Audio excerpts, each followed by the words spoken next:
Amin, terima kasih. Puan Tan pun hadir. Kak Lee. Waalaikumsalam. Dari Kudat tadi. Teluk Gong pun hadir. Okey, kita dah live di FB. Dah masuk ke?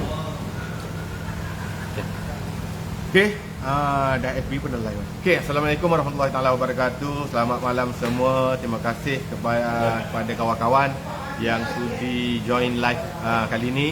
Sudi share, sudi komen. Tak kisahlah komen buruk ke baik ke. Kalian hadir pun dah rahmat dah. Terima kasih. Dan terima kasih tak terhingga yang sangat-sangat banyak kepada semua orang yang menyokong. Semua orang yang menyokong perjuangan ini. Okey, sebelum kita teruskan, sound check dulu di FB okey ke? Di TikTok dah okey? Hadis Sharon Yun Ray. Banyak, ramai juga sokongan daripada bukan kaum Melayu, bukan orang Islamnya. Terima kasih. Ada Chinese-nya, ada Tamilnya, ada lain-lain kaumnya. Okay, kita tunggu sekejap je lagi. Seminit lagi ya, untuk kita teruskan secara rasmi. Sekarang sound check dah okey, Alhamdulillah. Dari Keluang, Nur Emilia. Test Miss Rider. Ada komen Pak Tam ada, saya nampak. Ikram Ismail pun hadir. Farah hadir di TikTok. PPD Stew, ada PPD Stew. Terima kasih orang PPD. Okay. Baik, kita mula secara rasmi lah. Bismillahirrahmanirrahim. Assalamualaikum warahmatullahi wabarakatuh. Selamat malam semua, selamat sejahtera. Pertama sekali saya nak umumkan teruslah keputusannya. Walaupun dah leak dah, saya tak tahu macam mana boleh leak. Dah leak, ada siap share keputusan okey lagi. Dia share siap dengan surat. Surat tu bawah akta kerahsiaan tau. Admin mana-mana page kalau boleh tolong tarik surat tu. Share berita je. Share keputusan tak apa. Dia bawah akta kerahsiaan, korang boleh kena saman dengan kerjaan nanti. Memang saya tak ada share gambar surat tu kepada mana-mana pihak media. Tak pernah saya share kepada pihak media. Saya tak tahu macam mana boleh leak. Tapi benda dah leak, nak buat macam mana? Cuma kalau boleh kita harap tarik surat je. Tarik gambar surat. Sebab di bawah akta rahsia je. Okey. Ini suratnya. Tunjuk ini tak apa. Ini suratnya. Ini suratnya, surat daripada Ketua Setiausaha Kementerian Pendidikan Malaysia. Surat bertarikh 18 Oktober, bertarikh hari ini. Ditujukan kepada saya lah, nama saya dan juga alamat, melalui dan salinan kepada guru besar sekolah saya. Dia melalui dan, betulkan juga. Melalui dan salinan kepada guru besar sekolah saya. Tuan, tindakan tata tertib. Dalam surat, saya baca surat. Tuan, tindakan tata tertib. Lembaga Tata Tertib Perkhidmatan Pendidikan Kumpulan Sokongan nombor 1 KPM dalam mesyuaratnya pada 17 Oktober telah menimbang dengan teliti surat pertuduhan ke atas Tuan dan representasi bertulis Tuan bertarikh 14 Oktober 2022. Setelah menimbang fakta-fakta yang berkaitan, Lembaga Tata Tertib memutuskan kes Tuan seperti berikut. Terhadap tuduhan pertama, saya kena 3 pertuduhan. Terhadap tuduhan pertama, tidak bersalah dan dibebaskan daripada tindakan tata tertib. Pertuduhan kedua, tidak bersalah dan dibebaskan daripada tindakan tata tertib. Terhadap pertuduhan ketiga, tidak bersalah dan dibebaskan daripada tindakan tata tertib. Sila Tuan akui penerimaan surat ini dengan menandatangani akuan terima. Saya dah tandatangan, dah serah pada urusan dan sains bawah dia dari KSU lah. Dari KSU, KPM, pengurusi Lembaga Tata Tertib Datuk Yusron Shah bin Muhammad Yusof dan tangan sendiri, salinan kepada Ketua Pengarah Perkhidmatan Awam. Juga salinan kepada Pengarah Pendidikan Negeri Selangor. Okey, itu saja. Jadi walaupun ramai dah maklum, saya jelaskan lagi sekali, untuk pertuduhan ini alhamdulillah ketiga-tiga pertuduhan saya didapati tidak bersalah dan dibebaskan daripada apa-apa tindakan tata tertib. Terima kasih kepada Lembaga Tata Tertib yang bersidang dengan jujur dan amanah. Alhamdulillah. Jadi saya nak bagi tahu dengan keputusan ni, yang pertama sekali memang saya memanjatkan syukur banyak-banyak pada Allah Taala. Memanjatkan syukur semua kerja Tuhan belaka. Dan juga kepada semua rakyat Malaysia, tak kira kaum, tak kira bangsa, tak kira parti, sangat-sangat ramai menyokong saya. Sangat-sangat ramai menyokong saya. Bahkan banyak di pusat-pusat tahfiz, rumah-rumah anak yatim, mereka melakukan solat hajat. Mereka buat solat hajat agar keputusan berpihak pada saya. Alhamdulillah, saya tak tahu doa siapa yang Allah makbulkan. Alhamdulillah, saya dapati tidak bersalah lah. Alhamdulillah, syukur sangat-sangat. Jadi bila saya dapat berita ni, orang pertama yang saya bagi tahu adalah isteri saya, kemudiannya ahli keluarga saya, kemudiannya kepada lawyer saya. Okey. Bila mak dapat tahu, ibu saya dapat tahu, mak saya dapat tahu, dia terus telefon. Kebetulan waktu tu saya free, tak ada kelas. Petang tadi, lepas asar, mak telefon. Mak kata, syukurlah Li. Cuma mak pesan tu. Seorang ibu berpesan pada anak. Mak pesan, Li menang hari ini ataupun didapati tidak bersalah, kira menang lah. Ada Li menang pada hari ini, jangan sesekali Li rasa bangga, riak, takbur, rasa itu disebabkan kehebatan Li, kerana ramainya followers, kerana banyaknya sokongan. Jangan ada setitis pun rasa takbur, ujub. Benda ni yang paling bahaya, dia kata. Mak pesan jangan ada perasaan takbur. Dan yang kedua, mak pesan lagi, mak kalau dia pesan, dia akan selalu kaitkan dengan nas dan juga hadis lah. Mak kata kena ingat, Tuhan pesan, ati'ullah wa ati'ur rasul wa ulil amri. Taat pada Allah, taat pada Rasul dan pemerintah. Mak pesan. Mak kata sebanyak mana kita tidak setuju dengan pemerintah sekalipun, walaupun kita cuba menyatakan benda adil di depan pemerintah yang kita kata zalim ataupun tak adil lah. Benda tu memang disuruh oleh Nabi, disuruh oleh agama kita lah, menegakkan keadilan walaupun di depan pemimpin yang zalim. Jadi walaupun benda tu betul, masih ada lagi ayat Allah bagi tahu supaya taat juga pada ulil amri. Ma bagi tahu juga kisah Nabi Musa. Ma suka bercerita gitu. Saya seronok lah Ma cerita Nabi Musa ni Nabi, Rasul. Ma kata Rasul. Nak tegurnya siapa? Fir'aun. Fir'aun ni maha zalim, maha jahat, mengaku Tuhan, punyalah jahatnya, punyalah orang tu zalimnya. Tapi Allah perintahkan Nabi Musa berdakwah, menegur Fir'aun, raja masa tu, pemerintah masa tu, dengan kata-kata yang lembut. Ma sebut ayat Quran tu, saya lupa, lemah saya lah. Ma memang ingat banyaklah ayat-ayat ni. Walaupun Ma tak adalah ada PhD ke apa, tapi Ma bagi tahu, Li kena contohi, kena ambil. Ini Tuhan ajar ni, dia kata. Boleh kita untuk bersuara, boleh kita nak menyatakan kebenaran, itu boleh. Tapi ingat, jangan takbur. Pastikan redha Allah dulu. Dan kena ada hikmah dalam tutur bicara, dalam dakwah, dalam nak menyatakan pandangan. Boleh, Ma kata Ma sokong. Sebab apa Li katakan itu adalah kebenaran. Tapi Ma lihat pada tulisan dan live Li sebelum ni agak keras. Ma rasa tak kena. Bila ibu menegur ni, dia menegur dengan ikhlas. Mana mungkin seorang ibu menegur demi apa-apa kepentingan dia, melainkan untuk melihat anak dia ni berada di landasan yang benar. Jadi saya ambil maklum nasihat Ma. Dia kata tegur boleh, jaga bahasa, jangan sampai menghina, jangan sampai kurang ajar, jangan sampai biadab. Maafkan, jangan sampai biadab. Boleh nyatakan. Dan yang keempat, Ma kata, ini kemenangan ini juga menunjukkan, membuktikan mukjizat Allah Ta'ala, mukjizat Al-Quran. Ni Ma sebut mukjizat Al-Quran, sebagaimana ayat surah pertama yang Nabi terima, Iqra. Ada ayat Allama bil qalam. Mas sebut allama bil qalam.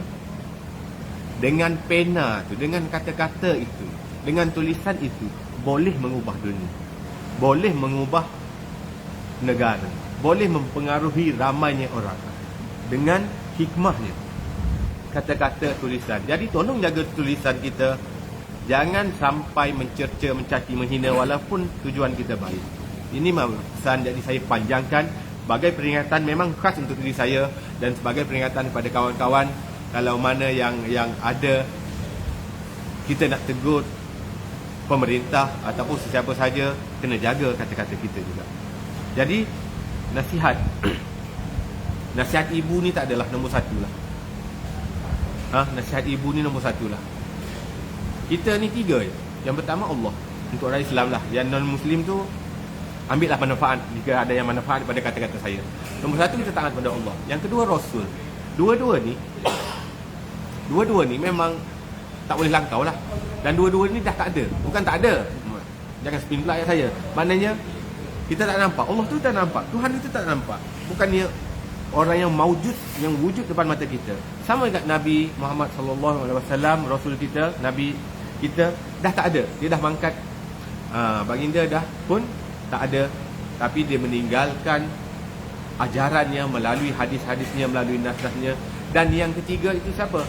Yang ketiga adalah ibu dan ayah kita. Maka siapa-siapa yang ada ibu dan ayah, beruntunglah kita. Kita masih ada doa yang paling ikhlas diutus untuk kita. Kita ada orang yang paling ikhlas untuk menasihati kita. Orang lain, orang luar, dia menasihat juga, tapi takkan seikhlas nasihat ibu. Takkan seikhlas nasihat ibu. Jadi saya dah panjangkan apa Mak bagi tahu saya, 4 poin utama tadi. Dan seterusnya saya nak bagi tahu seperti mana saya bagi tahu keputusan ni. Saya bagi tahu awal. Keputusan ini sama ada saya dikatakan bersalah atau tidak, itu nombor 2. Itu nombor 2. Kalau tak bersalah, alhamdulillah rezeki. Seperti mana dah terbukti tak bersalah, alhamdulillah rezeki. Namun yang pertama apa? Yang pertama, main point, tujuan, fokus utama. Tolong jangan lari pada fokus. Tolong jangan lari pada fokus. Fokusnya apa? Fokusnya ada kelemahan dan kerosakan dalam sistem kita. Bukan saja sistem pendidikan saja, tapi saya fokus pada pendidikan lah, sebab saya dalam pendidikan. Kelemahan ini kita sangat berharap diubah. Ada tindakan untuk ada tindakan susulan daripada kes viralnya isu saya ni. Ada tindakan, ada perubahan yang ke arah kebaikan. Itu je saya nak. Saya bukan nak apa-apa. Saya nak generasi kita, anak-anak kita dapat hak mereka. Pendidikan kita lebih berkualiti, KPM lebih dipandang tinggi. KPM sangat-sangat bagus sebenarnya. Sangat-sangat banyak program dasar yang bagus-bagus. Tapi bila ada cacat, terima je. Minta tolong terima. Minta tolong terima dengan hati terbuka, dengar dengan berlapang dada. Kalaupun bantahan itu ataupun orang yang kata tak setuju, tak sesuai dan sebagainya, kalaupun dia orang tak setuju, KPM pegawai tak setuju, keluarkan kenyataan. Saya tidak setuju dengan ada pandangan daripada Cikgu Fadli mengatakan kita patut tukar silibus, contoh. Tapi beritahulah hujah dia. Sebenarnya silibus kita berada di landasan yang betul ke? Sebenarnya kita dah selaras begitu, begini, bagi poin. Jadi orang boleh terima. Mungkin saya yang bagi pandangan ini tak boleh terima, tapi audien lain, orang lain, rakyat lain boleh menilai. Nilai, betul juga hujah dia. Kita wujudkan kembali demokrasi dan kebebasan bersuara dalam perkara politik. Kita bukan timbulkan isu perkauman, bukan isu keagamaan, tidak. Kalau yang tu tak boleh lah bebas bersuara, nak kutuk kaum lain, nak kutuk agama lain, tak boleh. Itu tak boleh. Itu memang limit. Hak bersuara tak boleh melintasi, dia ada line dia, tak boleh cross the line. Tak boleh cross the line. Tapi kalau dalam diskusi ilmiah, perlunya mendengar. Orang KPM yang sedang melihat, menonton, mendengar, kalau ada pegawai khas menteri ataupun menteri sendiri sedang menonton, tolong ubah benda ni. Kita nak PRU ni, mana-mana parti, tak kisahlah PAS ke, UMNO ke, PAN ke, PH ke, apa-apa jua, tolong masukkan dalam manifesto kalian. Letakkan dalam manifesto tentang pendidikan, tentang keperluan perubahan dalam pendidikan. Semua pandangan saya, semua yang saya kritik tak semestinya betul. Mungkin kita dia nampak betul, rupanya ada asbab sendiri kenapa mereka buat macam tu. Jadi kemukakan hujah. Kemukakan hujah. Dan tolong jangan spin lah kenyataan saya. Bukan spin, dia cut separuh-separuh dan mempolitikkan. Saya dari dulu lagi, saya tak pernah berpolitik. Ceklah nama saya dalam parti mana-mana, tak pernah saya daftar sebagai ahli parti mana-mana. Tak pernah. Tapi page-page yang tak suit politik ni, dia mula spin. Page yang pro Dr. Mazli, dia kata, oh tengok kenyataan Cik Fadli. Bagi tahu keterbukaan Dr. Mazli semasa pendidikan hari tu. Dia gunakan hujah tu. Orang PN, orang lawan daripada Dr. Mazli ni, dia akan serang saya pula. Tengok Cik Fadli rupanya pencacai Dr. Mazli, Cik Fadli. Oh, dia duk ikut ada kepentingan. Semua ini perancangan daripada Dr. Mazli dan parti dia. Masya Allah. Masya Allah tuan-tuan. Jangan spin macam tu. Jangan spin macam tu. Saya ceritakan pengalaman saya. Dan mana-mana menteri, tak kisah parti mana memerintah, siapa pun menteri pendidikan lepas ini, kena ada sikap Dr. Mazli. Ini saya setuju. Saya respect sikap ini. Sikap keterbukaan dia. Dia orang akademik. Dia boleh menerima pandangan yang berbeza. Dia tidak melatah nak menyekat suara-suara. Ini kelebihan dan kebaikan. Ini kelebihan dan kebaikan, kena ambil lah. Ambil lah kebaikan dia. Contoh, macam kita. Katakan lama orang spin pula kenyataan aku. Katakan kita orang kuat PAS. Kata nanti ada pula spin. Cik Wadi orang kuat PAS lah. Mati aku. Penat lah pula aku nak menjawabnya. Katakan kita orang kuat PAS. Benci ni kepada parti UMNO contohnya. Ataupun benci ni kepada Tun Mahathir contohnya. Tapi still, ada benda yang kita boleh respect Dr. Mahathir. Betul tak? Dia punya pentadbiran ke apa ke, tak kisahlah, ada benda. Sama juga, kita di parti mana-mana ni benci sangat pada Najib Razak ni. Tapi still, ada benda kita respect dia. Ada benda yang kita respect dia. Kan? Jadi takkanlah bila kita satu dua perkara kita setuju dengan dia, menandakan kita sokong dia, menandakan kita ahli parti dia. Tidak. Sama juga orang UMNO ke orang apa ke, dia benci PAS contoh, tak suka pada PAS, lalu hentam PAS. Tapi ada kata-kata Tok Guru Haji Hadi ataupun arwah Tok Guru Ni Aziz yang dia hormati, yang dia kagumi, sikap dia, integriti dia contoh. Jadi mereka puji part tu. Tak semestinya mereka sokong jadi walaun PAS terus. Tak. Sama juga dalam kisah saya sebelum ini, bila saya share tentang keterbukaan Dr. Mazli. Ini adalah kelebihan dia, yang kebaikan dia yang boleh tiru. Parti mana-mana tirulah. Siapa yang memerintah pun tirulah keterbukaan ini. Yang saya kurang setujunya, terbuka tak terbuka Dr. Mazli ni, open tak opennya dia, sampai orang boleh hina dia tak ambil tindakan. Itu saya tak setuju. Penjawat awam ni, cikgu ni, boleh panggil dia menteri capang, menteri pendek, menteri gagal, menteri kasut hitam, menteri tol. Tak setuju. Janganlah serang peribadi. Kalau dalam penjawat awam dah satu hal, hina, janganlah sampai menghina. Jangan sampai menghina. Bila menghina macam tu pun masih Dr. Mazli, Masya Allah kata Dr. Mazli tak ambil tindakan. Kalau akulah, aku ambil tindakan. Contoh, sebab dia dah tahap menghina tau. Menghina fizikalnya. Nak berhujah-hujah je lah. Hujah je lah. Itu antara sikap keterbukaan dia. Tapi dia macam terlalu open pula. Kena ada juga sikit. Kalau saya lah, bukan nak nasihat pada Dr. Mazli ni, tapi saya respect dia sebagai ahli akademik yang sudi mendengar maklum balas daripada orang bawah. Saya ada je gambar dengan Datuk Ahmad Maslan berjabat tangan lagi. Saya ada post di page FB saya.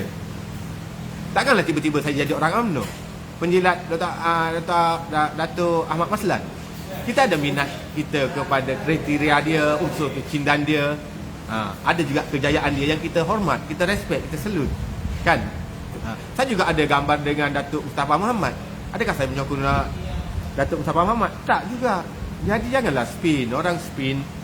Banyaklah sekarang ni spin, duk gali, duk share balik. Tengok Cikgu Fadli waktu PH merentah, gambar dia dengan Dr. Mazli, duk puji Dr. Mazli. Dr. Mazli Jidin, banyak pun saya puja-puji dia tau. Sebab benda tu betul, dia buat dengan baik. Ada pun saya, masih ada. Sama juga dalam Dr. Mazli, benda yang baik kita post, kita cerita. Dia baik sudut ini, tapi bukan pada sudut politik. Orang kata ada komen tai politik ni, tai parti ni, dangkalnya fikiran mereka. Dia kata ini adalah perancangan Dr. Mazli dan parti dia. Dia kata macam tu. Dia kata Cikgu Fadli ni dia akan jadi macam Kamal Adli. Siapa nama budak UFSI tu, yang panjat turunkan bendera UMNO ke apa tu. Di politisi Kamal Adli Adli apa? Adam Adli. Ni sama macam Adam Adli dengan Meja Zaidi ke? Satu lagi Meja Zaidi ke? Dia kata macam itulah, dia tulis. Confirm Cikgu Fadli akan jadi sama macam Adam Adli dan Meja ni. Bila dah sokongan pada dia banyak, dia akan keluar dan masuk parti. Orang lantik dia, itulah dia ini. Masya Allah. Fikir secara matang, tenang dan logik. Kalau saya ni betul-betul penjilat Dr. Mazli, ada apa-apa kepentingan untuk dia, saya guna waktu dia berkuasa, waktu dia baik dengan saya. Saya guna waktu tu. Doktor, saya nak posisi ini. Saya nak satu pos. Saya buat tentang doktor bayar saya 500 ke, 1000 ke, 2000 ke. Kita demand benda tu. Satu habuk saya tak demand apa-apa. Tanyalah, carilah bukti mana-mana saya mendapat manfaat daripada perjumpaan dengan Dr. Mazli. Tak ada manfaat untuk peribadi, tak ada. Adik saya, sampai adik saya ni, dia mohon tukar dalam daerah je pun. 6 tahun tak pernah lulus. Sampai dia bagi tahu saya, Beli, boleh tak royak ke Dr. Mazli tu? Nak luluskan tukar. Saya bagi tahu adik saya, aku pergi jumpa Dr. Mazli bukan untuk kepentingan. Aku tak akan minta mohon benda ni. Padahal kalau saya cerita, saya rasa Dr. Mazli boleh guna kuasa dia masa tu untuk tukar dia pun. Bukan nak naik pangkat. Dan adik-adik saya juga, adik-adik saya ada yang mohon HLP, beasiswa untuk sambung degree dan juga master dan juga PhD. Dapat beasiswa kerajaan. Saya tak pernah sekali pun jumpa Dr. Mazli, ni permohonan saya, boleh tak Dr. Mazli luluskan dengan kuota sebagai menteri? Tak pernah. Tak ada pernah. Kalau saya nak, waktu itulah saya guna. Adik saya PJJ dengan isteri. Isteri dia mengajar di Kuala Lumpur, dia mengajar di Kelantan. Mohon tukar, tak dapat. Tak dapat, sampai hari ini belum dapat. Saya doakan dia akan dapat lah. Saya tak pernah guna Dr. Mazli untuk apa-apa kepentingan. Lagilah kepentingan politik, lagilah jauh. Kepentingan peribadi yang kecil pun saya tak pernah guna. Jadi orang politik kalau faham benda ni. Kalian nak gunakan isu pendidikan untuk tarik sokongan, silakan. Tapi janganlah spin saya sebagai ahli politik, pencacat Dr. Mazli dan sebagainya. Saya respect Dr. Mazli, sungguh. Saya seronok waktu dia menjadi Menteri Pendidikan. Itu benar, itu betul. Ada benda yang saya kagumi dengannya. Benar, betul. Tapi saya masih ada integriti. Saya tak gunakan kebaikan Dr. Mazli untuk apa-apa kepentingan peribadi. Tak payah cerita Dr. Mazli lah. Cerita saya di sekolah. Saya guru disiplin di sekolah. Sejak dulu guru disiplin. Dan salah satu tugas saya adalah memilih pengawas sekolah. Memilih pengawas sekolah. Anak saya, anak kandung saya, sekolah sama dengan sekolah saya. Saya tak pilih anak saya. Anak sulung saya, guru disiplin lain dan guru kelas lain yang calonkan nama dia. Waktu untuk menduga, saya tak nak menduga anak saya. Biar cikgu lain untuk menduga, kalau dia rasa lulus, silakan. Alhamdulillah yang sulung dapat jadi pengawas. Dia dapat daripada pencalonan cikgu lain, kemudian oleh cikgu lain. Anak kedua saya sekarang di tahun 3. Anak kedua saya tak jadi ketua kelas, tak jadi pengawas, tak jadi penolong, tak ada apa-apa jawatan. Jadi anak, dia tengok abang dia dapat jadi pengawas, balik menangis, cerita kat ibu dia. Nak cerita kat saya, dia tak berani. Cerita kat ibu, boleh tak bagi tahu ayah supaya lantik adik jadi pengawas. Isteri saya bagi tahulah, bang, Ashraf ni bagi tahu dia nak jadi pengawas, boleh tak abang lantik dia? Saya kata, tak boleh. Mana boleh? Kalau dia layak, dia akan dapat orang lain yang calonkan. Saya tak akan calonkan anak sendiri. Padahal, isu paling kecil di sekolah. Tapi saya ada integriti. Saya ada maruah saya tak akan ada prinsip saya tak akan langgar prinsip saya. Kena adil. Sebab tu, saya ulang balik live saya sebelum ni. Saya bagi tahu, dalam kementerian, dalam jabatan, perlunya ada integriti. Integriti ini sebenarnya makin terhakis.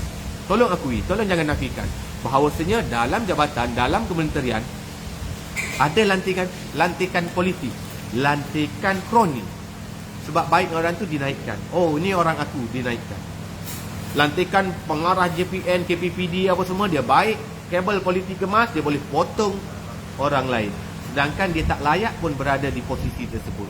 Ataupun kerana nak mengenang budi, mengenang jasa. Oh, dia ni dah lagi 2 tahun nak pencen. Dia lagi 2 tahun nak pencen. Okeylah, kita tarik dia ke kementerian lah.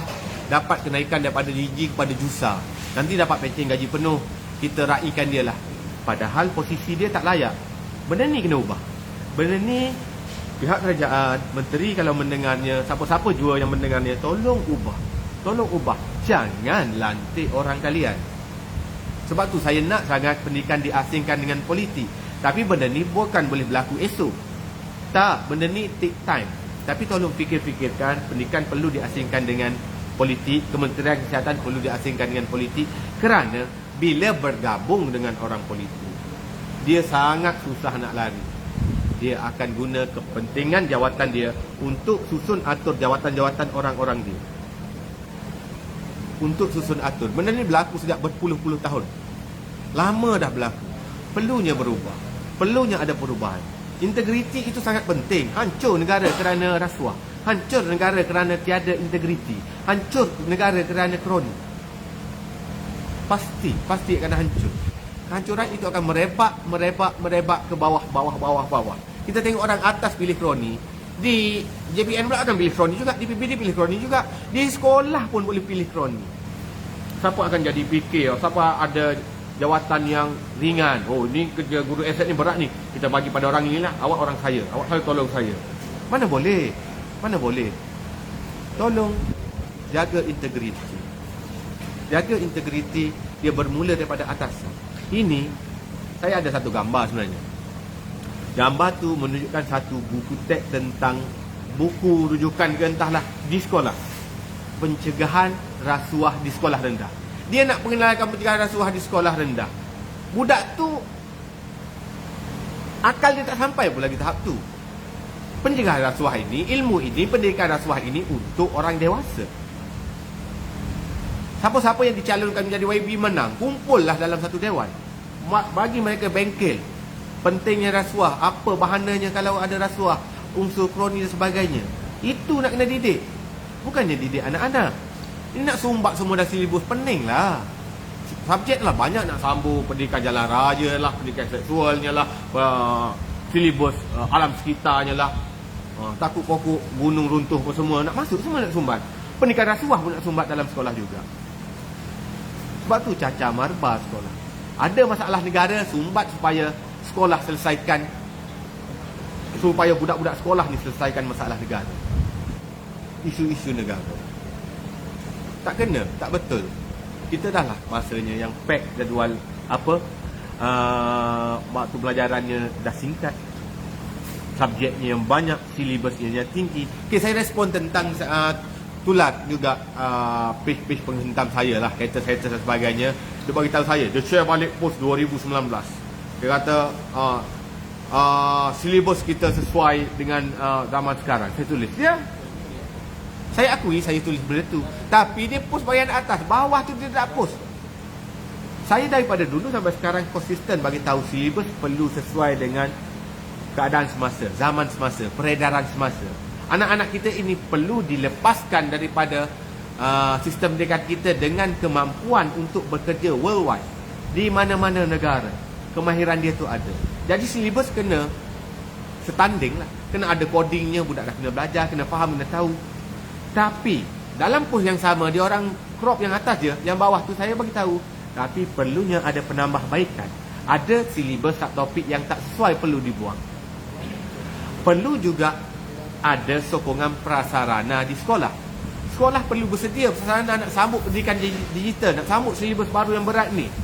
Prasarana yang lengkap, ada smart boardnya, suasana yang kondusifnya, ada ABM, BBM-nya lengkap dengan LCD-nya dan sebagainya. Antara lain saya bagi tahu, silibus ini mampu capai jika bilangan murid dikurangkan daripada 45, 50, 35 sekelas kepada 20 hingga 25. Baru guru sempat menyampai tunjuk ajar. Saya bagi tahu lagi, silibus ini mampu dicapai jika waktu pembelajaran ditambah.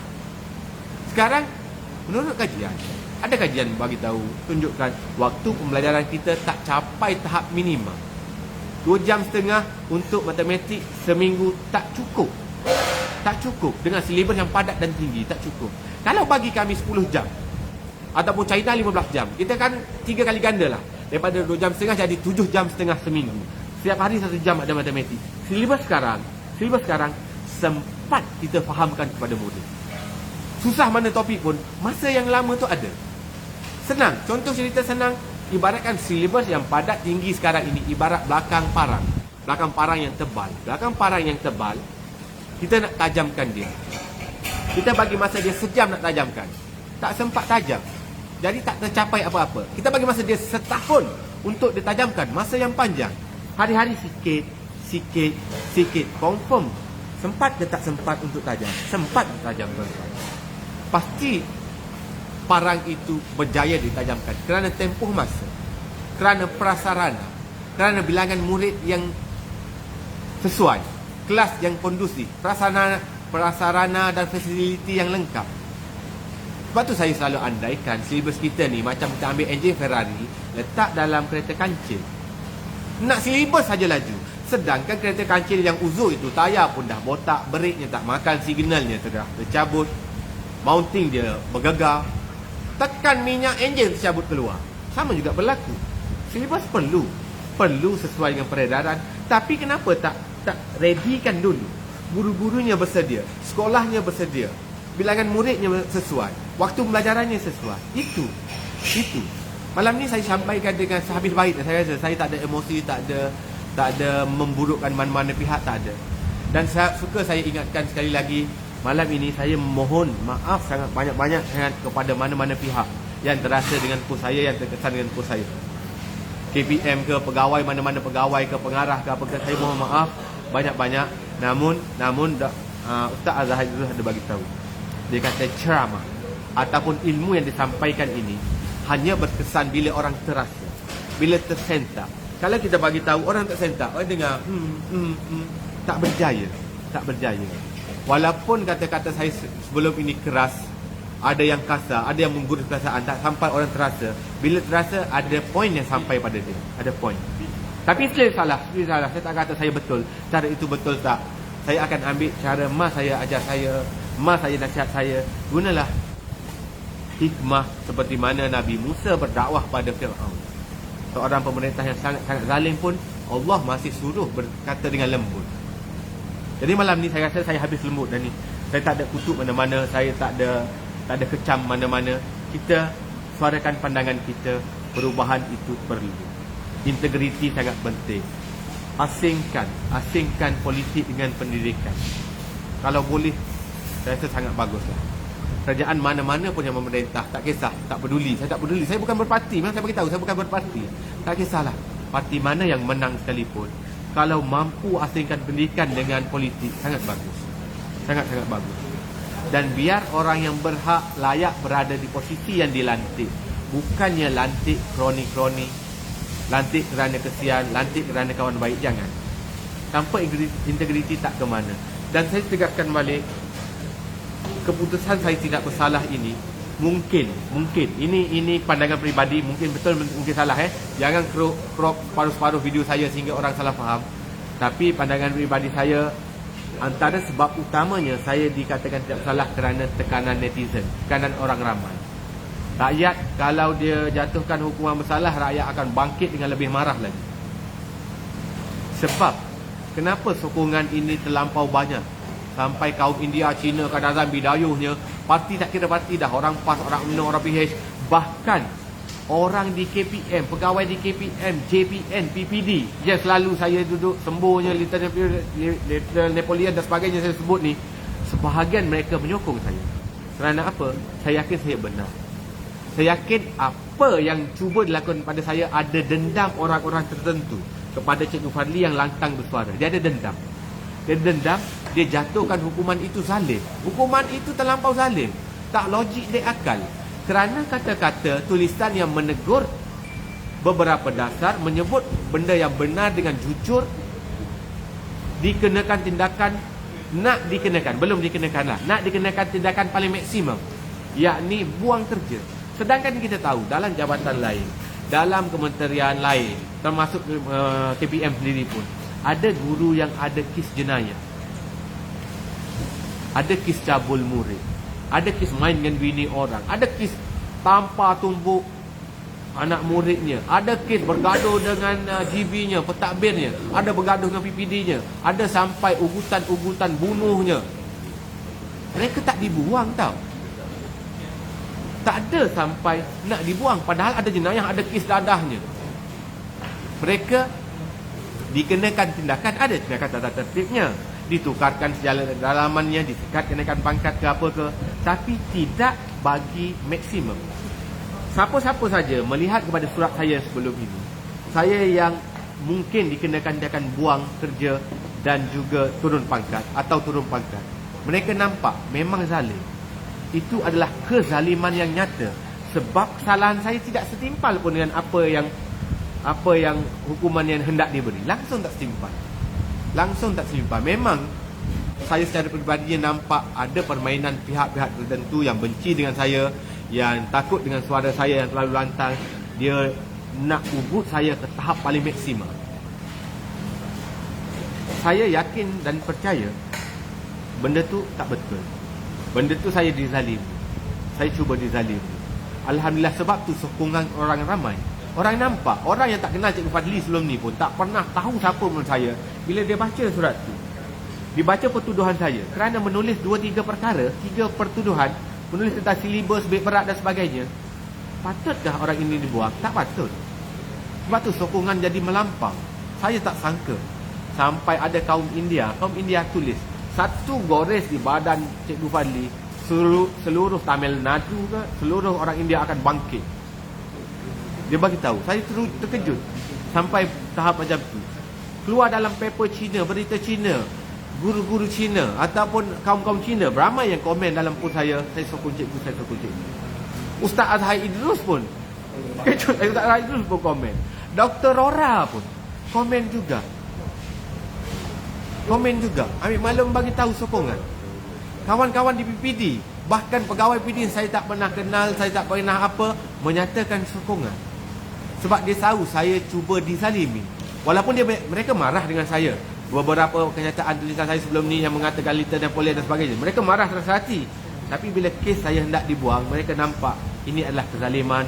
Satu tangan, ada tangan-tangan kotor, cuba memberi hukuman yang maksimum, tak setimpal dengan kesalahan saya. Tak setimpal.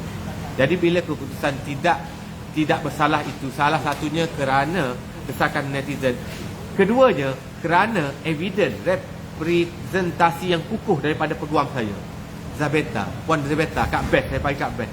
Kak Beth ni peguam yang sangat bagus. Siapa yang ada pergi mahkamah, ada nak pakai lawyer, antara orang yang saya boleh syaratkan adalah Kak Beth. Dia bagi representasi dia bersama bukti dokumen hujah mengaitkan dengan perlembagaan, dan dia ada satu rujukan kes dalam surat saya tu yang jawab adalah tata tertib tu. Satu kes, rujukan kes yang mana seorang penjawab awam dibuang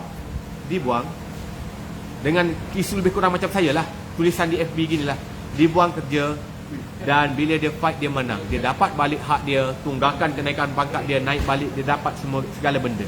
Jadi kalaupun post ini tidak tular, tak ada tekanan daripada netizen sekalipun, saya positif bahawa bila Kak Beth wakil saya mampu menang. Walaupun tak ada sokongan, tak ada menteri yang cabut tangan, saya tak pernah tulis di FB pun. Saya yakin, saya positif lah boleh menang. Dan baiknya Kak Beth ini mewakili saya secara percuma.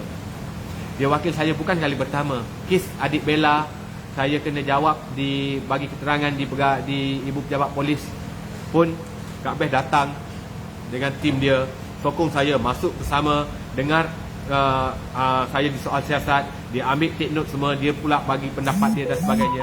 Dia tak cas satu sen pun. Dan juga ada satu kes dulu, dia menjawab untuk pihak ada doktor yang menyerang saya, dia hantar balik menjawab LOD tersebut, tak cas pun. Kak Beth sangat-sangat bagus, sangat-sangat baik. Alhamdulillah saya didekati dengan orang yang baik. Padahal saya bukan saudara Kak Beth pun, bukan kawan baik dia sejak kecil. Kami kenal melalui media sosial, kami pernah bertemu 2-3 kali, dan dia sangat baik hati lah. Dan saya sangat percaya dia sangat strong, dia sangat power. Dia juga wakili saya untuk kes Atomi. Hujah dia dalam representasi dia itu, memang hujah dia solid. Saya baca, wow, aku nak tulis sebenarnya kalau ikut kepala otak aku ni, aku tulis poin orang awam lah, tak tahu undang-undang. Tapi bila peguam yang ambil alih kes ni, dia jawab dengan poin, dengan rujuk pada perlembagaan yang akta itu, akta ini. Ada pula hujahan kes. Contoh sebelum ni, saya tak tahu apa istilah dia, orang lawyer tahulah. Ada pula, dia bagi detail berhelai-helai. Saya rasa kalau saya tak tularkan kes ni pun, tak ada tekanan netizen dan tekanan politik pun, lembaga tata tertib mungkin akan bagi tahu saya tak bersalah juga. Ataupun kalau dia bagi tahu bersalah, kita fight di mahkamah, saya sangat positif kita boleh menang. Kerana jelas surat itu, tindakan yang cuba diambil itu jelas ada kezaliman, ada unsur dendam. Jelas, sangat jelas. Sesiapa saja yang melihat surat itu, mereka akan nampak tak masuk akal kesalahan yang sangat-sangat kecil nak buang kerja. Kalau dia kata surat ni sebab ditukarkan atau kesekat yang terbakat saja tak apa, dibuang kerja dengan tujuan buang kerja, maksima hukuman kepada mana-mana penjawat awam. Logik tak logik? Dengan kesalahan tak sesuaikan, tak logik. Jadi sebab tu saya bagi tahu, kalaupun kes ini tak tular, tak ada menteri sebut apa semua pun, saya masih positif kami masih boleh menang. Tapi alhamdulillah lah, rezeki, terima kasih lembaga tata tertib yang bersidang dengan adil dan saksama, walaupun ada tekanan-tekanan politik, walaupun PM sendiri yang telefon, walaupun menteri sendiri yang campur tangan, tapi saya rasa kalian pun tahu secara jujur ikhlas pada hati kalian, walaupun tanpa gangguan, tanpa tekanan daripada mana pihak. Saya yakin dah pasti bila kalian melihat balik pada putusan saya, kalian melaksanakan jawapan ataupun tindakan ini dengan betul, iaitu tidak bersalah tu betul. Saya rasa kalian pun bila baca balik, kalian pun rasa bersalah. Kenapa nak buang cikgu ni? Sedangkan jasa dia banyak, sedangkan sumbangan dia besar, sedangkan dia guru yang boleh katakan cemerlang juga. Bukan nak angkat diri, tapi nak bagi tahu adalah sumbangan-sumbangan saya tak sepatutnya sampai dibuang. Kan? Tak sepatutnya sampai dibuang. Okey? Jadi macam itulah ceritanya. Dan harapan saya, walaupun saya dah didebati tidak bersalah, ini bukan tujuan asal saya. Bukan perjuangan saya, bukan untuk aku tak bersalah, bukan. Perjuangan saya agar anak-anak kita dapat hak mereka, pendidikan dikaji balik. Tolonglah orang-orang PPM masukkan peraturan yang mana penjawat awam tak boleh mengkritik dasar, penjawat awam tak boleh mengatakan kelemahan. Tolong buang yang itu. Kerana apa tuan-tuan? Kerana apa kawan-kawan? Kerana orang yang tahu rosaknya, lemahnya dasar yang kalian bawa itu adalah pelaksana. Kalau dalam KPM adalah guru-guru, mereka tahu, mereka lah layak bagi komentar, kritik, ulasan. Mereka lah yang layak bagi tahu maklum balas. Benda ni tak sesuai, benda ni rosak, benda ni salah. Kalau kalian sekat suara ini, bendanya apa impak dia? Rosaknya sistem, yang akan dapat efek dia adalah anak-anak kita. Anak-anak kita akan dapat efek dia. Daripada kerosakan, daripada sekatan menyekat mulut-mulut guru daripada bersuara, dia hanya bukan merosakkan cikgu itu, tidak, merosakkan anak bangsa dan generasi seterusnya. Jadi tolong, saya minta sangat mana-mana parti yang jadi kerajaan selepas ini, tolong masukkan. Bukan kita nak suruh dia kutuk kerajaan, tidak. Kita benarkan kebebasan bersuara untuk hal yang sepatutnya, yang sesuai. Kritikan membina, perlu buka ruang ini. Apalagi kita Kementerian Pendidikan yang menyampaikan ilmu. Idea itu tidak boleh disekat. Idea tidak boleh disekat. Biar orang keluarkan idea, hujah mereka, kita balas secara ilmiah, kita hujahkan balik kalau kita tak setuju. Itu yang sebetulnya. Tolong masukkan peraturan 9 tu. 9A, B, entah benda. Saya tak hafal peraturan-peraturan ni. Tapi peraturan yang menyekat daripada penjawat awam, tak kisahlah kementerian apapun, buang klausa tu, tolong buang. Kita jadikan negara kita benar-benar demokrasi. Bagi mereka lontarkan pandangan, kritikan, namun membina lah, jangan sampai menghina. Kalau nak ambil tindakan,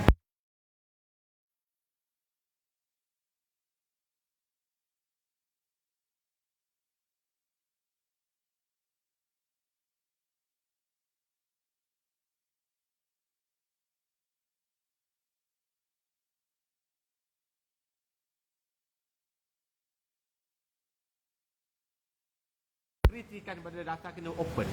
Tak payah duk open saluran-saluran betul sangatlah, tak payah. Saluran-saluran betul ni banyakannya tak berjaya dan menipu je pun. Saya tak setuju saluran betul. Saya setuju saluran yang open.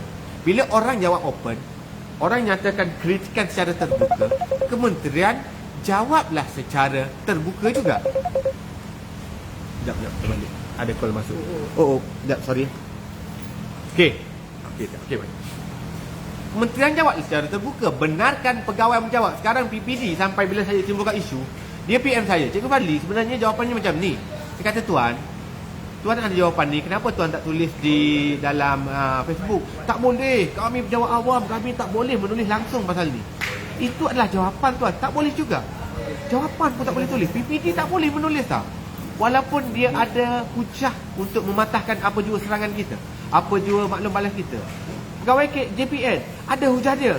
Kenapa Tuan tak tulis? Salah Cikgu Fadli, salah kami ni. Kami nak sangat tulis, tapi ada akta yang menyekat.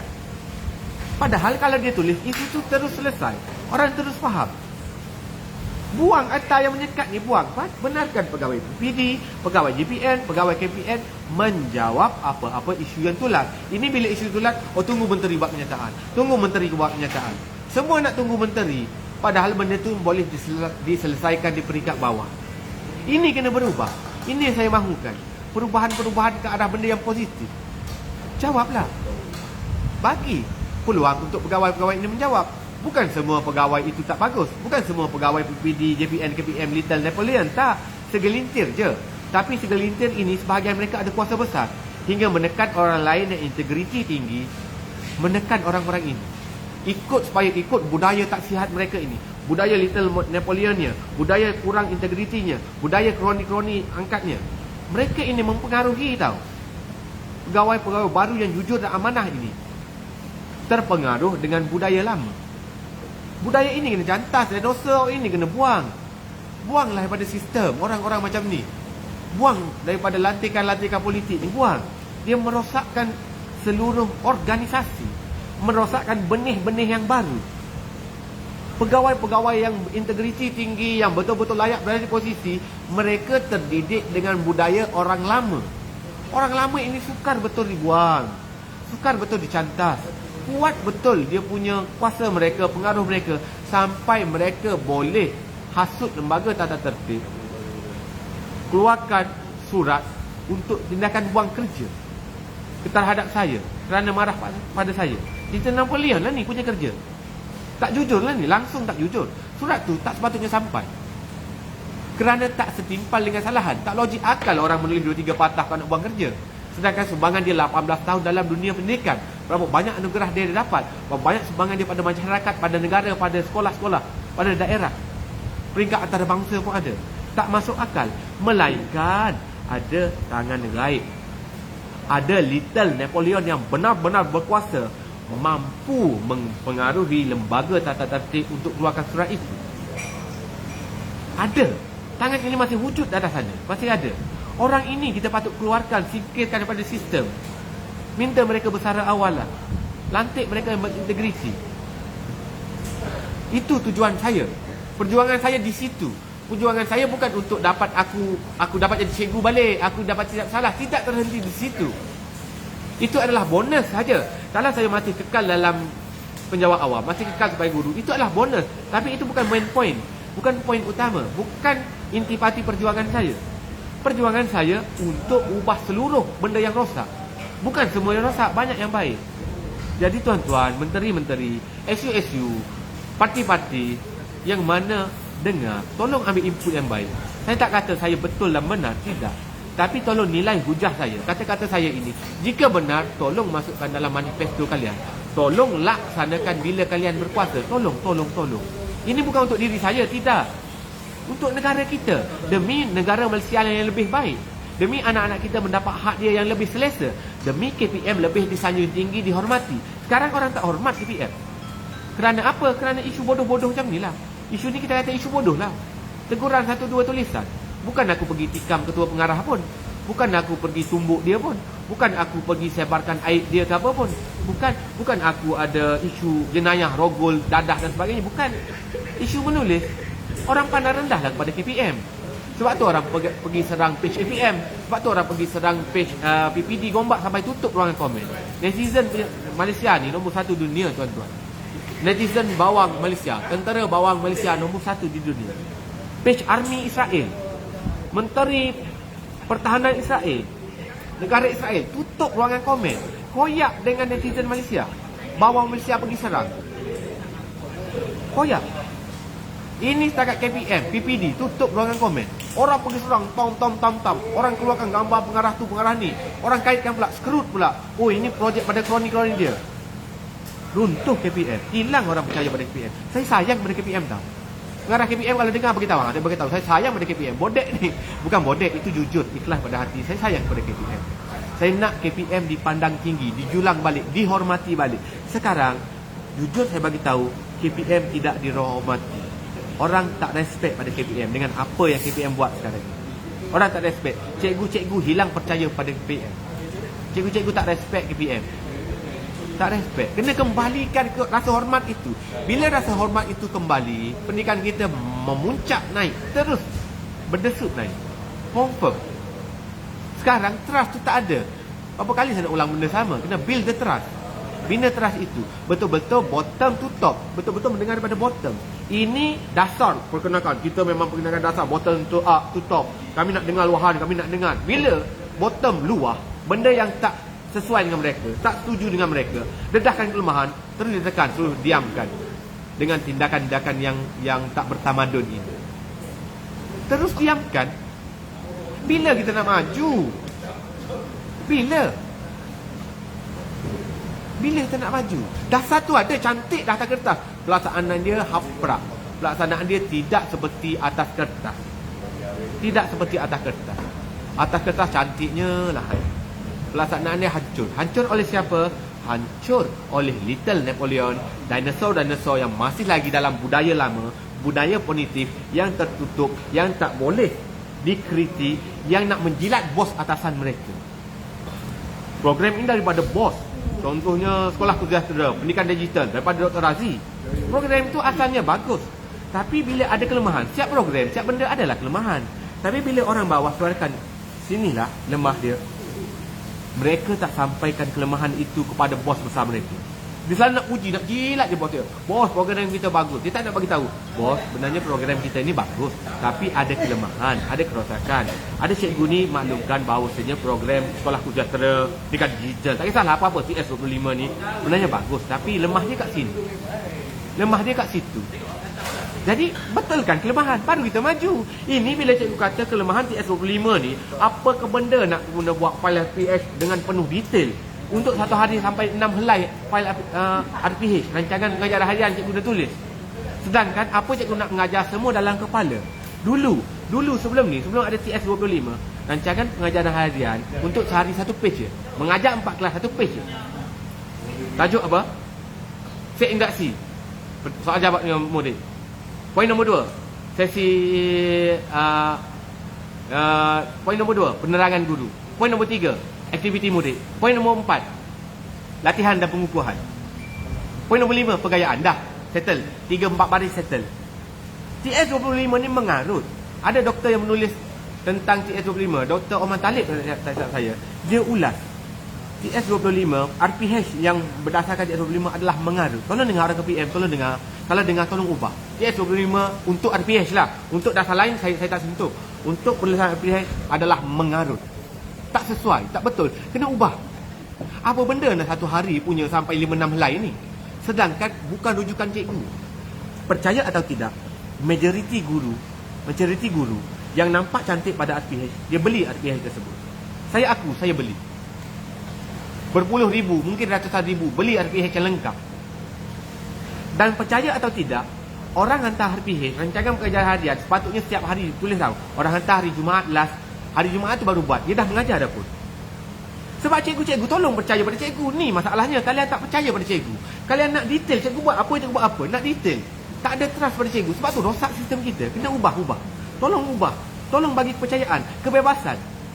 Jangan masukkan lagi benda-benda mengarut.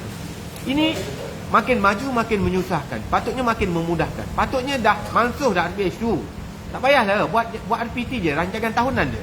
Cukup. Cikgu tahu apa nak mengajar. Cikgu tahu apa dia nak mengajar. Tak perlu rujuk pun. Tak perlu rujukan buat RPH tu. Ini kita perlu ada evidence bukti bertulis cikgu masuk mengajar, cikgu boleh bersedia apa semua. Bersedia kalau mana mula aku nak mencarut ni, mula aku nak cakap kasar, minta maaf. Bersedia apa bendanya? Cikgu dah cukup bersedia. Tak perlu rujuk. Jujur. Saya bagi tahu, saya tak pernah rujuk kepada RPH untuk saya mengajar. Saya sesuaikan dalam kelas. Aku tahu hari ni aku nak mengajar topik tolak. Okey. Mengajar guna BBM yang ada, bina apa yang ada, guna murid, guna itu, guna ini. Guna kreativiti kita. Tak perlu RPH. Lagilah tulis detail banyak panjang. Benda ni tolong dengar, tolong ubah. Kita permudahkan. Sekarang ni KPM tak percaya pada guru dia boleh mengajar dengan baik tanpa RPH yang baik. Situ salah. Sedangkan tak boleh kata 90%. Saya rasa majoriti RPH adalah wayang. Itu adalah wayang. Terpaksa buat dia. Adalah wayang. Cantiknya RPH, mengajar dia belum tentu baik. Adalah guru cantik dari RPH, cantik pengajaran, ada. Tapi nak bagi tahu, majoriti, ramainya guru-guru. Minta maaf, saya terpaksa dedahkan. Inilah kita perlu dengar. Tolong buka telinga. Dengar dengan hati terbuka. Jangan pula bila dengar gitu, dia pergi siasat sekolah. Siapa cikgu beli RPH, siapa yang hantar RPH hari Jumaat, baru tulis RPH hari Isnin, kena tidakkan. Janganlah. Jangan, inilah perlunya open. Ini perlunya dengar. Perlu dengar luahan. Ini luahan jujur tahu. Cikgu lain tak berani cakap macam saya. Sebab dia tahu bila dia cakap, orang jabatan akan datang cek RPH dia. Oh, cikgu beli RPH, cikgu menipu tentang RPH ni. Saya kenakan tindakan, denda serta-merta, tata tertib dan sebagainya. Mansuhkan benda tu, tolonglah. Tolong dengar. Ada benda bila maju patutnya makin baik, tapi sekarang bila maju makin buruk, makin teruk, makin naya. Apa benda ni? Ini kena berubah. Tolonglah kena berubah. Dengarlah, saya bagi tahu dengan baik tahu. Saya bukan mengutuk, mengecam, menghina, mengherdik, meninggikan suara, memalukan siapa, tidak. Orang KPM, menteri-menteri, datuk dan seri, tolong dengar. Ini benda betul. TS25 untuk RPH adalah paling mengaruh. Mansuhkan, dengarlah kata saya. Tolong dengar. Siasat balik, kaji balik. Tolong kaji dengan betul. Ini dia ada segelintir orang di jabatan, orang atas. Dia nak menyusahkan cikgu. Dia nampak, oh cikgu ni banyak orang cuti ni, dia susahkan dia. Suruh dia buat TS25. Suruh dia buat dasar itu, dasar ini. Suruh dia buat itu, ini. Suruh jadi guru penyayang, wajib tunggu di pagar setiap pagi, siapa murid apa semua. Dia wajibkan benda tu pada guru-guru. Sebab dia nak menyusahkan guru. Mereka inilah Little Napoleonnya. Dia suka lihat cikgu susah. Dia suka lihat. Benda ni real berlaku. Kalau tanya majoriti guru, kalau guru itu mampu menyatakan dengan jujur, dia akan mengakui benda ni. Saya rasa 99% lah cikgu tak suka membuat RPH TS25. Tak suka. Cukup buat RPT, rancangan tahunan untuk kita punya guide sepanjang tahun. Okey, bulan ni sepatutnya aku topik tolak. Aku pasti topik tambah lah. Aku dah lambat ni, kena catch up balik, kena kejar balik. Itu je cukup. Tak perlu detail untuk filing. Ini sistem kita ni terlalu detail nak tengok file. Cantik atas file, sekolah ini boleh dibaik. Sekolah ini sekolah kluster, sekolah ini sekolah amanah. Sekolah ini bagus, cikgu ini bagus. Dia nilai atas file. Salah. Ramai guru jadi guru cemerlang, naik pangkat dan sebagainya kerana file yang cantik. Ada yang betul-betul bagus, tidak. Saya tak nafi, bukan semua. Ada. Saya kata segelintir. Guru, dia naik ke atas sampai jadi pegawai, sampai jadi GC kerana file dia. Nazir datang tengok file pegawai, datang tengok, oh file cantik, tebal ni cantik, ada bunga-bunga, ropo-ropo, lengkap file dia ni. Ada print bergambar pula, ada evidence tu, evidence ni, ada video pula. Oh cantik, dia boleh lulus. Sedangkan sebenarnya hakikat yang sebenarnya, mula aku nak tinggi suara ni. Ni bukan marah, pedegah. Orang Kelantan kata pedegah. Pedegah tak marah. Kalau cikgu ngaji Quran tu dia pedegah, dia panggil pedegah. Pedegah ni tinggi, kuatkan suara, bukan tinggikan suara marah, tidak. Mula aku nak pedegah ni. Sedangkan hakikatnya guru yang atas filing tu sangat bagus, belum tentu bagus di dalam kelas. Belum tentu dia mengajar bagus. Ada cikgu ni dia cukup fail tentang filing. RPH dia hantar tak hantar, buat cacar marba, beli RPH-nya, filing tentang evidence semua tak ada. Cikgu ini setiap hari Sabtu Ahad datang ke sekolah panggil murid buat latih bola. Benda ni mereka tak filingkan tau. Latih bola, latih menyanyi, latih apa-apa benda dia tak ada dalam file. Guru ini pergi ke rumah murid. Ni, ajar di rumah. Latih di rumah. Budak tak ada duit, bagi sponsor itu, sponsor ini. Tapi tak adanya dalam file, tak cantiknya dalam filing. Guru ini mengajar TikTok power gila. Murid sayang gila, murid cepat faham, murid mudah. Tapi filing dia out, dia takkan ke mana. Cikgu ini takkan naik, tak boleh jadi GC, tak boleh langkah kenaikan pangkat dan sebagainya. Tak boleh disikat. Mereka hanya nak lihat filing. Tolonglah orang KPM, tolonglah pegawai, tolonglah menteri. Tolong. Benda ni sedang berlaku, dah bertahun-tahun berlaku. Benda ni kena ubah. Banyak lagi aku nak cerita. Jadi nak cerita pendek pengumuman je. Banyak lagi. Boleh ke saya teruskan? Nak dengar lagi tak? Ke dah saya merepek dah ni? Jap, nak kencing. Satu minit. Siapa nak kasi? Gi, mari Gi, hati jap. Gi, hati. Please, Gi. Kejap. Ada apa masalah? Assalamualaikum. Saya bukan Caprice lah. Mana?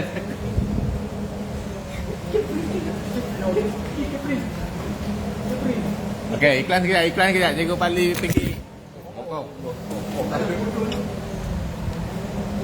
Sudah Wali.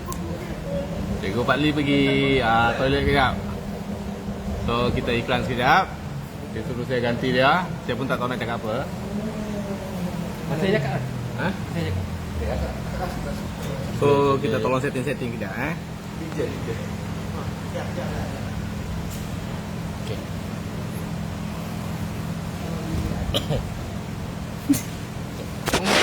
Tak dia sengit belakang. Jom.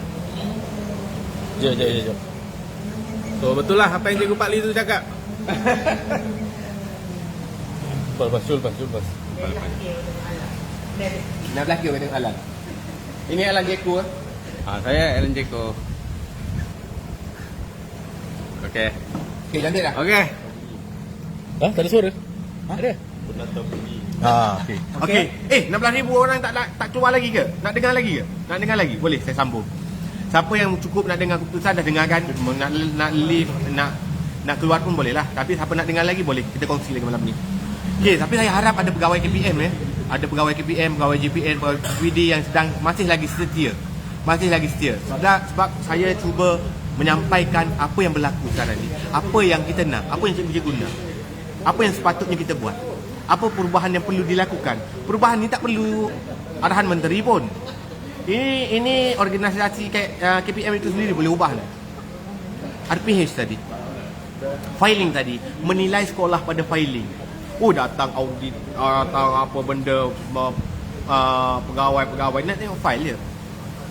Dia nak tengok file, bukan nak tengok cikgu tu didik murid macam mana. Kalau dia masuk observe dalam kelas, perlu ada benda-benda yang wow. Perlu. Kenapa cikgu tak buat rakaman video, tak siarkan LCD? Kenapa cikgu mengajar hanya guna kapur sahaja? Kenapa tak ada ABM, BBM yang menarik? Kenapa tak buat murid sekarang suka begitu, suka begini? Kenapa tak guna smartboard? Kenapa begitu? Ini pun salah. Ini pun salah. Rubrik penilaian tu perlu ditukar, perlu diubah. Ini ada rubriknya, kalau guna LCD-nya, guna ICT-nya ada markah penuh. Pengajaran tidak semestinya perlu semua benda tu. Ada guru boleh masuk dengan bawa sebatang marker. Dia mampu menarik minat murid, memberi murid faham, guna marker itu dan guna benda-benda sekeliling. Murid dia akan jadi BBM dia. Beg murid akan jadi ABM dia. ABM, BBM ni bahan bantu mengajar. Dia tak perlu buat lembaran kerja, tak perlu buat slide, tak perlu buat game, tak perlu pancar LCD, tak perlu pancar video. Dia boleh menyampaikan ilmu dengan baik hanya dengan sebatang kapur, hanya dengan sebatang marker. Murid faham, murid teruja, bagilah markah full ataupun markah cemerlang. Ini cikgu mengajar menarik tau, tapi markah cikgu kat rubrik ni tak ada. Cikgu tak guna LCD, cikgu tak ada penggabung jalinan dengan mata pelajaran lain, subjek lain. Cikgu tak guna itu, sedangkan pengajaran dia tip-top, A++. Murid semua faham, teruja. Tapi hanya kerana dia masuk kelas dengan sebatang pensel, sebatang marker, sebatang kapur, dia dinilai markah 70, 60, 80, tak cemerlang. Kenapa? Kerana tak ada benda tu, tak ada benda ni. Benda ni kena ubah, tolonglah KPM. Sebab tu saya bagi tahu kena ada trust. Inilah trust yang kami perlu. Kami tak perlu tekanan, datang nak cari salah. Cikgu salah ni, cikgu tak pakai name tag. Mula aku nak menyumpah seranah ni, mula nak cakap kasar ni. Maaf. Tolong, minta maaf, itu kelemahan saya. Cikgu tak pakai tie, kena potong markah, tak kurang kemas. Kasut cikgu tak berkilat.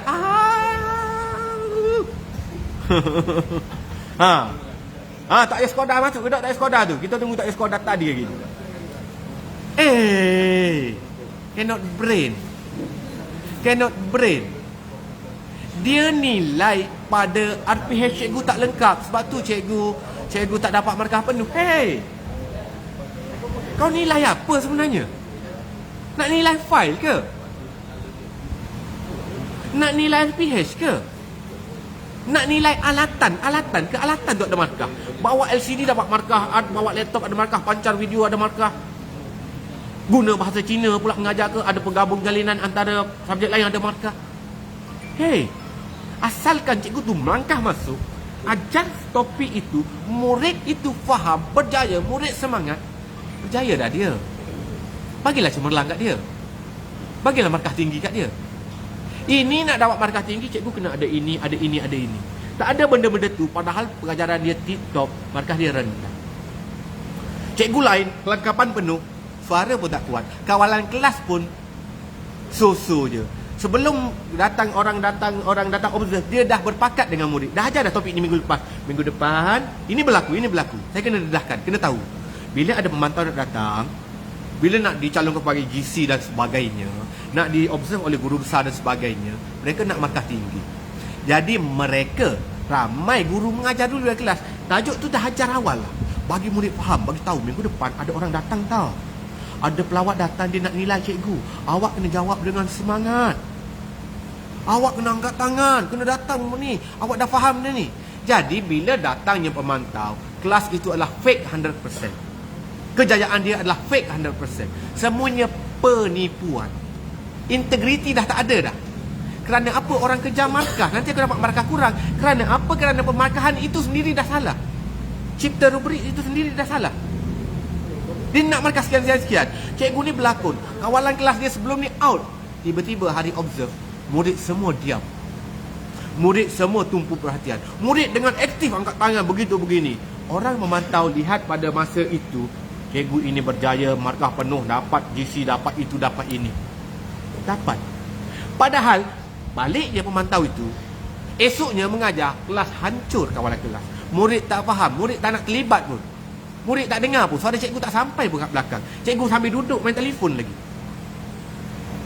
Padahalnya, realitinya, ini kena ubah. Penilaian ini kena ubah. Rubrik penilaian tu kena ubah. Sektor apa-apa pun sama je lah. Ini dia nilai pada kertas itu yang paling tinggi. Kertas itu yang paling bawah dah. Last kali baru tengok file. Mana file cikgu? Okey, ada. Okey lah. Ada markah bonus lah. Sebab ada file. Ini markah utama pada file. Markah utama pada file. Macam mana cikgu menilai setiap murid dia? Macam mana cikgu menilai setiap murid? Cikgu menilai setiap murid melalui pentaksiran lah. Dulu kita ada peperiksaan, sekarang pentaksiran. Melalui hasil kerja buat murid mereka dalam buku tulisnya, dalam buku aktivitinya. Kalau salah, okey, murid ni tak kuasai bab ni. Kita itulah. Kita buat teknik penggayaan dan sebagainya lah. Macam-macam lah inovasinya, tindakan susulannya. Okey. Cuba ambil input saya ni, dengar dengan hati terbuka. Betul tak Cikgu Fadli kata ni? Ke dia sembang je derah ni? Ke dia reka-reka cerita ni? Tolong. Pegawai KPM, tolonglah kalau ada, tolonglah. Pegawai BPD, pegawai JPM. KPM masuk, terima kasih. Ada KPM masuk kan? KPM masuk, terima kasih KPM. Saya memang sayangkan KPM. Bukan bodek sebab urusan ni. Saya sayangkan pendidikan. Tunggu. Orang KPM masuk, terima kasih. Alhamdulillah. Saya teruskan balik. Orang KPM, pegawai KPM yang di atas sana, orang-orang besar, tolong dengar. Tolong dengar luahan saya. Ini luahan saya mewakili majoriti guru. Saya sangat-sangat percaya bahawasanya TS25 itu mengarut. Mengarut macam mana? Bukan semuanya mengarut. Ada benda bagus. Bukan kita mengarut 100%. Antara benda mengarut dan TS25 adalah buat RPH berpanjang lebar secara detail berhelai-helai. Tolong buang benda ni KPM. Tolonglah tuan buang. Ini nak nilai cikgu lihat RPH, lihat file. Pengajaran ada rubriknya untuk tanda ni. Cikgu diwajibkan bersedia nak nilai setiap tahun. Setiap cikgu 20 tahun mengajar, 25 tahun mengajar. Guru besar pun tak boleh tekan. Cikgu kena isi borang borang untuk saya cerak cikgu ni. Tak ada trust. Ini pentingnya, cikgu besar tak ada trust pada guru dia. Kenapa? Dilatih oleh PPD, JPN dan KPM. Supaya tak ada trust, cikgu mesti cerap setiap tahun. Kita tak ada trust tahu KPM. Tolonglah orang besar KPM, tolong dengar. Kita sekarang sedang hancur trust. Trust guru pada PPD hancur. Trust ibu bapa kepada KPM hancur. Sedang hancur. Tolong dengar, ini kena ubah. Tolong. Saya sayangkan pendidikan kita. Saya minta maaf kalau tulisan saya betul-betul lantang, betul-betul terasa hati. Tapi tolonglah ambil benda baik pada saya. Nak kenakan tindakan pun kenalah, asalkan korang berubah. Tolong. Sekarang ni tak ada trust tau, tak ada trust. Cikgu diarah cerap setiap tahun, setiap guru. Padahal guru besar tu kenal lah cikgu dia macam mana. Tak perlu ada borang penilaian rubrik pun, lintas tepi kelas je. Ini cikgu terpaksa menipu. Untuk dicerap oleh guru besar pun terpaksa menipu. Untuk dicerap oleh penolong kanan pun terpaksa menipu. Untuk dicerap oleh pegawai PPD, Nazir lagilah menipu. Penipuan ini merosakkan kita, merosakkan anak bangsa kita. Dia rosak tahu tuan. Tuan, saya sangat hormat sebahagian pada tuan yang penuh integriti. Tolong dengar, ambil maklum. Kalau salah, balas hujahan saya. Kalau saya kata salah, Cikgu Fadli kata gitu, salah tu. Kita perlu ada rubrik, kita ada balas hujahan secara ilmiah. Secara ilmiah. Tapi tolong bagi trust, tolong wujudkan trust di kalangan ibu bapa, guru dan murid pada KPM. Itu nombor satu. Sekarang apa yang kalian buat, kalian tak trust pun pada cikgu. Kalian suruh cikgu tulis RPH setiap hari, lengkap dengan detail. Itu menunjukkan kalian tak percaya cikgu boleh mengajar tanpa RPH. Tak ada trust. Cukup buat RPT. Trust tu hilang sayangnya, Masya Allah. Tak ada trust, tak ke mana berikan kita. Saya ulang balik, berapa kali aku ulang aku tak tahu dah. Finland jadi nombor satu dunia kerana dia berjaya wujudkan trust dalam rakyat dia. Setiap lapisan rakyat dia ada trust. Bagaimana nak timbulkan trust? 10 tahun dia ambil masa tau. KPM perlu bermula pada hari esok juga. Mula wujudkan trust. Tak kisah siapa Perdana Menteri Pendidikan, siapa kerjaan. Jangan pendidikan. KPM adalah satu pertubuhan, satu organisasi. Dan jangan terpengaruh dengan politik. Kalian buat dasar kalian berdasarkan kajian akademik. Berdasarkan keperluan betul-betul apa yang murid perlu, guru perlu, ibu bapa perlu. Itu. Jangan terpengaruh dengan ahli politik ni bersilih ganti. Datuk Masri macam ni, Datuk Presiden macam ni, orang lain pula macam tu, macam ni. Macam-macam, silih ganti. Yang kekal adalah pegawai. Pegawai tetap kekal. Tolong jangan menjilat sangat. Tolong. Ada benda salah, bagi tahu salah. Kita ubah. Ini antara yang saya bagi tahu ni.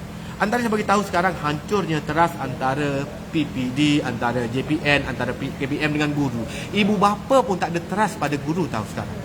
Ibu bapa tak trust pada cikgu. Sampai ada cadangan ibu bapa suruh letak CCTV dalam setiap kelas. Nak pantau cikgu buat apa ke anak dia. Cikgu mengajar ke tidak. Tak ada trust. Hancur. Kita sedang hancur tahu. Kita sedang hancur perlahan-lahan daripada dalam. Daripada integriti lagi. Daripada kroninya lagi. Lantikan politik lagi. Semua ini yang menghancurkan ni. Dia pergi kepada hilangnya trust apa semua ni. Itu asas untuk membina trust. Dah pilih pun dah kroni dah.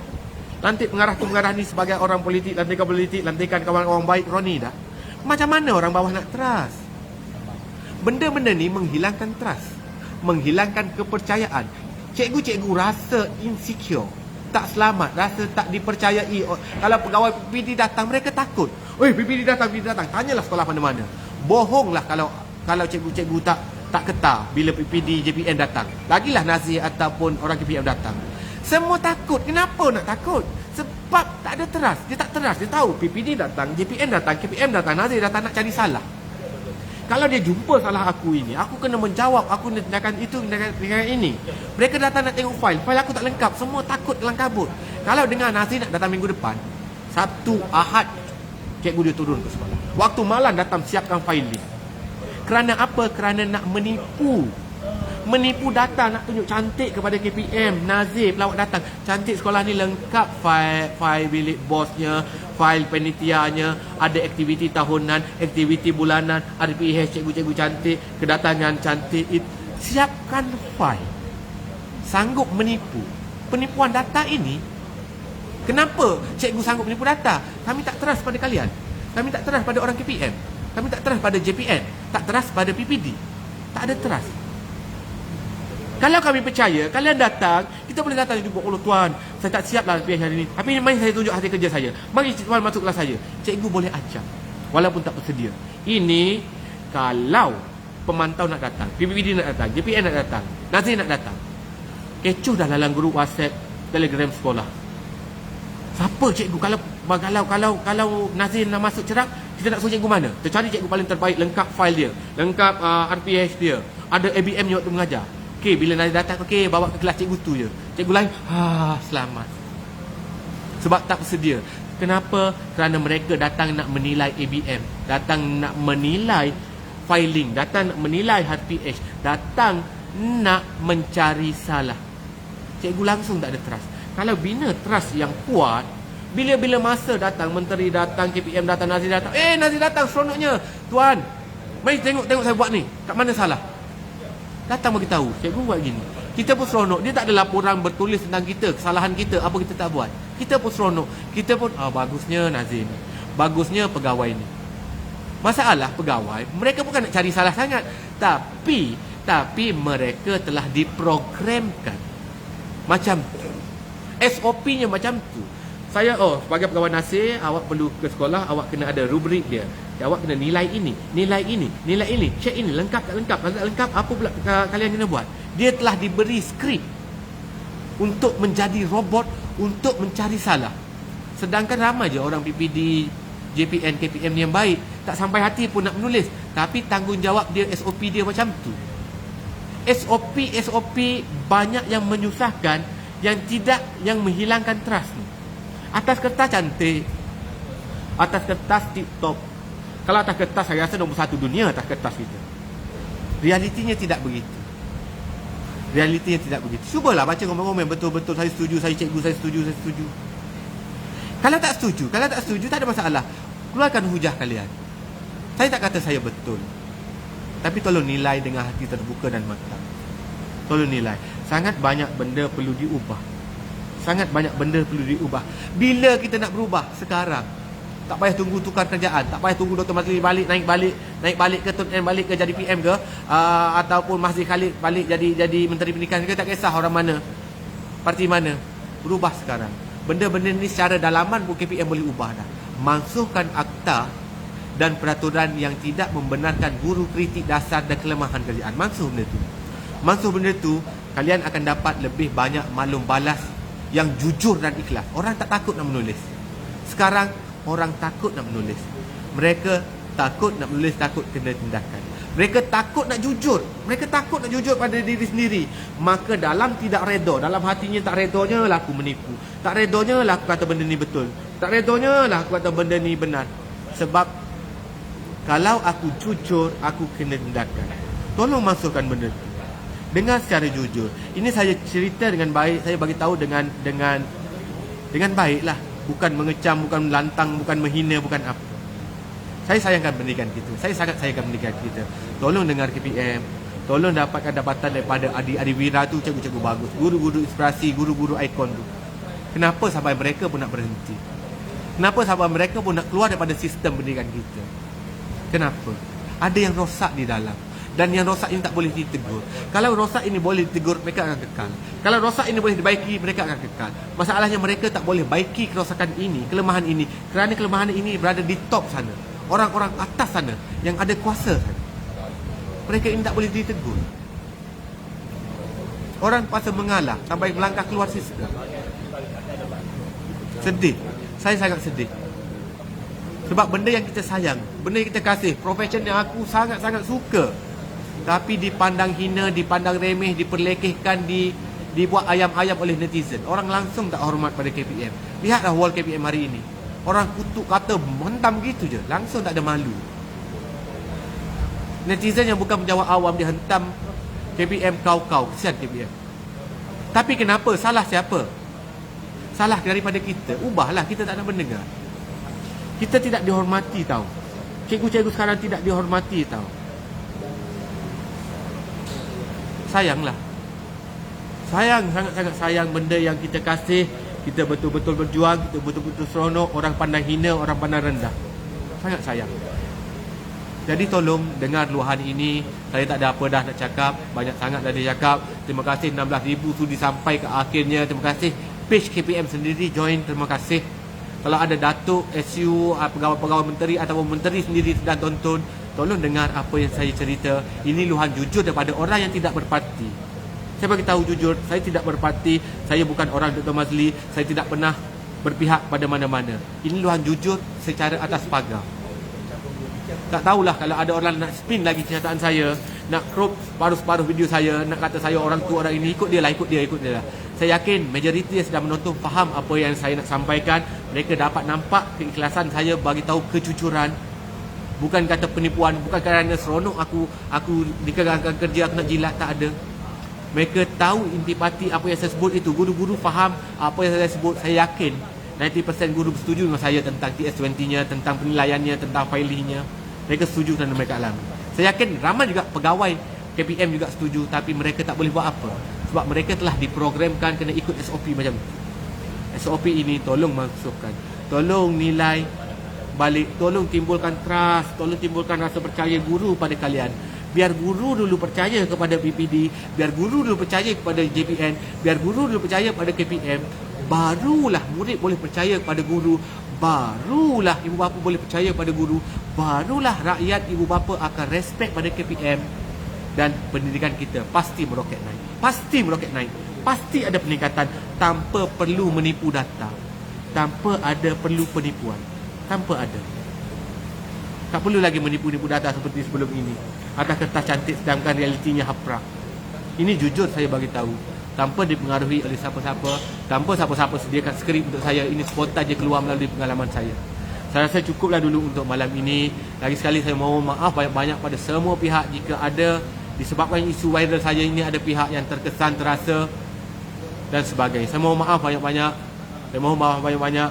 Namun diharapnya dengan tularnya benda tu ada perubahan. Tolong ada perubahan. Kalau tak ada perubahan, sia-sia kalian kekalkan saya. Baik kalian buang saya. Baik kalian buang saya jika lepas buang saya kalian berubah.